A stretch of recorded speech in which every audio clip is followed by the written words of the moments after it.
মানুষের এত প্রচারের লোক ১৩ই মে ফারুকাবাদ লোকসভা কেন্দ্র উত্তরপ্রদেশে, সেখানে একটা ভাইরাল ভিডিও আজকে এসেছে এবং সে গ্রেফতার হয়েছে। তিনি আটবার তিনি লোকসভা কেন্দ্রে ঢুকে ভোট দিয়ে ফেলেছেন এবং তার এত প্রচারের দরকার ছিল, তিনি শুধু ভোট দিয়ে ক্ষান্ত হননি, মানুষকে জানানোর জন্য তিনি লিখেছেন তিনি বিজেপি প্রার্থীকে 8বার ভোট দিয়েছেন এবং তিনি সামাজিক মাধ্যমে ছড়িয়ে দিয়ে তার বীরত্ব, তিনি যে কত বড় বীর সেটা তিনি দেখাতে চেয়েছিলেন।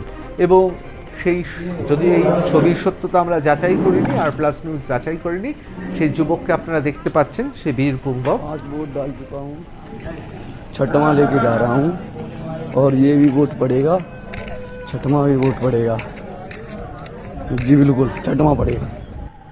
छठा वोट, छठा वोट, छठा।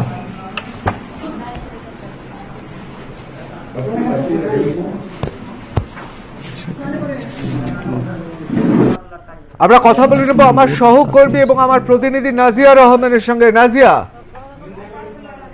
একেবারে প্রীতব্রতদা, যে বীর পুরুষ হিসেবে নিজেকে প্রমাণ করতে চেয়েছেন এই যুবক, এবং ভোট কেন্দ্রের মধ্যে, বুথের মধ্যে ঢুকে তিনি পরপর ভোট দিচ্ছেন এবং একটি মাত্র বোতামেই তাকে টিপতে দেখা যাচ্ছে, যেটা হচ্ছে বিজেপির যিনি প্রার্থী, উত্তরপ্রদেশের ফারুকাবাদ লোকসভা কেন্দ্রের প্রার্থী যিনি মুকেশ রাজপুত, তার সুইচটাতেই বারবার দেখা যাচ্ছে যে এই যুবক বারবার সেই সুইচ টিপে ভোট দিচ্ছে এবং সেই যুবক বা জামা চেঞ্জ করেও সে বুথ কেন্দ্রের মধ্যে ঢুকেছে এবং সে ভোট দিচ্ছে।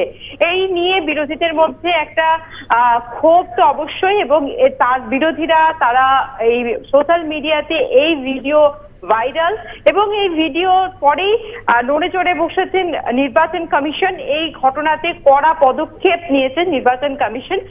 গ্রেপ্তার করা হলো হয় এই ছাপ্পা ভোটকে দেওয়া হয়েছে, যে প্রার্থী দিয়েছেন সেই অভিযুক্ত যুবককে গ্রেপ্তার করা হয়েছে এবং কংগ্রেস এবং সপা তারা মিডিয়ায় সরব হয়েছেন, যে শাস্তির দাবি তুলেছেন, সোশ্যাল মিডিয়ায় তারা সরব হয়েছেন এই ঘটনাটিকে কেন্দ্র করে। এবং নয়াগাঁও থানাতে অভিযোগ দায়ের হয়েছে, এফআইআর হয়েছে, পুলিশ এফআইআর করেছে, অভিযুক্তকে একাধিক মামলায় দায়ের করা হয়েছে তার বিরুদ্ধে এবং এই ভিত্তিতেই সেই যুবককে গ্রেপ্তারও করা হয়েছে। নির্বাচন কমিশন এই ঘটনার থেকে পদক্ষেপ গ্রহণ করেছে এবং উত্তরপ্রদেশের মুখ্য নির্বাচনী আধিকারিক তিনি জানান যে এই ভিডিও, ভাইরাল ভিডিও তাদের চোখেও পড়েছে এবং সংশ্লিষ্ট নির্বাচনী আধিকারিকদের এই বিষয়ে উপযুক্ত পদক্ষেপের নির্দেশ দেওয়া হয়েছে। তার কারণ যারা সেই বুথ কেন্দ্রের মধ্যে ছিল, একটি যুবক বারবার সে ঢুকতে, সে ভোট দিচ্ছে, সে কিভাবে ভোট দিচ্ছে এবং যারা সেখানে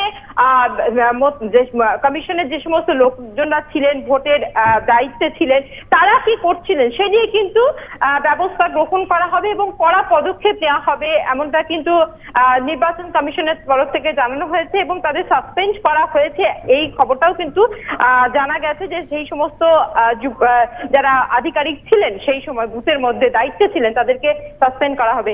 এই বিষয়টিতে দেখা যাচ্ছে যে ভোট ছাপ্পা, মানে ছাপ্পা ভোটে যে বারবার একটা অভিযোগ, একটা সময় ব্যালট পেপারে হতো এবং সেই সময় ছাপ্পা ভোট, এই বিষয়টা বারবার উঠে আসছে। ব্যালট মেশিন, যেখানে ইভিএম মেশিনের মধ্যে এই যুবক বারবার তিনি প্রবেশ করছেন বুথের মধ্যে এবং ভোট দিচ্ছেন, তাতে তিনি গর্ববোধ করছেন এবং সেখানে যারা আছেন, যারা বুথ কেন্দ্রের দায়িত্বে আছেন, যারা আধিকারিক, তারা কিছু বলছেন না। তাদের নজর এড়িয়ে কিভাবে সেই যুবক বুথ কেন্দ্রের মধ্যে ঢুকছে সেই নিয়েও কিন্তু বড় প্রশ্ন। অবশ্যই এই বিষয়টিকে কড়া ব্যবস্থা নেওয়া হয়েছে কমিশনের তরফ থেকে এবং কমিশন এই বিষয়টিকে দেখছেন।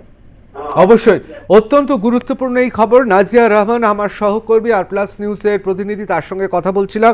নাজিয়া ঠিক যে কথা বলছিলেন, নিজেই এই ছবি ভিডিও করে আরও প্রচারের জন্য যে বীরত্বের কাজ করেছেন বলে তিনি মনে করেছেন, তা তিনি সামাজিক মাধ্যমে ছড়িয়ে দিয়েছেন, যদিও ভিডিওর সত্যতা যাচাই করেনি আর প্লাস নিউজ।